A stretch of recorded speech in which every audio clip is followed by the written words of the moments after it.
You've never missed a payment, not once, perfect record, and your credit card company can still jack your rate up to 29.99% anyway. Here's how. It's called a universal default clause, buried deep in the terms you clicked I agree on without reading. It lets your credit card company raise your rate based on how you're paying other lenders, not them. Pay your car loan 5 days late, and the credit card you've never missed a payment on can still hike your rate for something that happened somewhere else entirely. That's the trap. You didn't break your word with them, but the system was built, so it doesn't matter. Let's walk through exactly how this works, because once you see it, you can't unsee it. Say you have a credit card with Bank A, and you always pay it on time. Perfect history. But you also have a car loan with a different lender, and last month, life got hectic, and you paid that one 5 days late. Under a universal default clause, Bank A can raise your interest rate on the card you've always paid perfectly because of a late payment on a completely unrelated account. You didn't do anything wrong with them specifically. You just had one bad month somewhere else, and they used it as an excuse to charge you more. This isn't some rare trick buried in a sketchy lender's contract. Universal default clauses have historically been standard practice across major credit card issuers, written into the agreement you probably clicked through without reading. So why does this clause exist? To answer that, you have to understand why the current debt system is designed to keep you broke, not by accident, but by structure. Credit card companies don't make most of their money from people who pay their balance off every month. They make their money from interest, from people carrying balances, from people paying the minimum while the debt barely moves.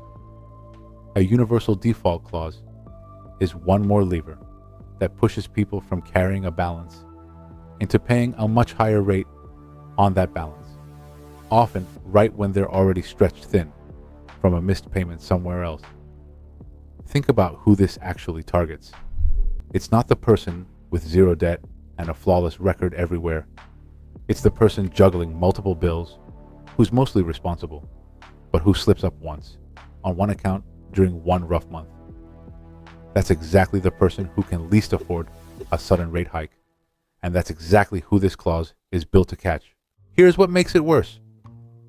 Many of these clauses let the bank check your credit report periodically, not just when you apply.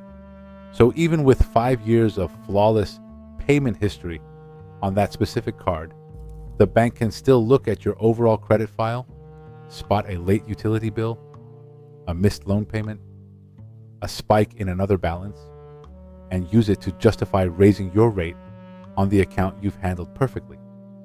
You didn't break your agreement with them, but the way these clauses are written, that doesn't matter.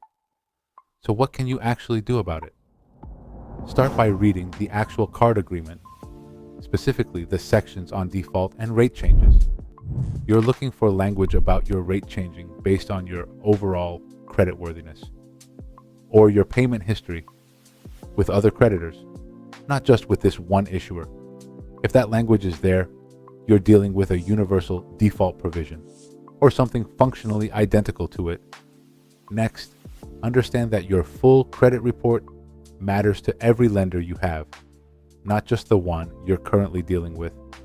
This is exactly why keeping every account current matters, even the small ones, even the ones you assume don't count much. A late payment on a minor account can ripple out and hit your rate on a completely unrelated card. If you're already carrying high interest debt, prioritize paying down the accounts most likely to trigger this kind of clause first, especially older, larger balances, where a rate hike costs you the most in extra interest over time. And if you do get hit with a rate increase tied to something unrelated, call and ask directly. Some issuers will negotiate, especially with a strong payment history, specifically with them. It doesn't always work, but it costs you nothing to ask. And a 5-minute phone call has saved people thousands of dollars in interest. Here's the bigger takeaway. This isn't really about one buried clause. It's about understanding that the entire credit system is built by people whose profits depend on you carrying debt, on you missing things, on you never reading the fine print. Clauses like this exist because, on average, they make the lender more money, not because they're fair and not because they protect you. That doesn't mean you're helpless in it. The more you understand how the system is built, the harder it is for it to catch you off guard. Reading your actual card agreements, watching your full credit picture instead of just one account, and staying ahead of due dates across everything you owe, not just the accounts you assume matter most, is how you take some of that power back. Most people will never read the fine print, but now you have, and that puts you one step ahead of a system that's counting on you not to. If this opened your eyes to something hiding in your own credit card agreement, hit subscribe and drop a like. There's a lot more of this fine print worth digging into together.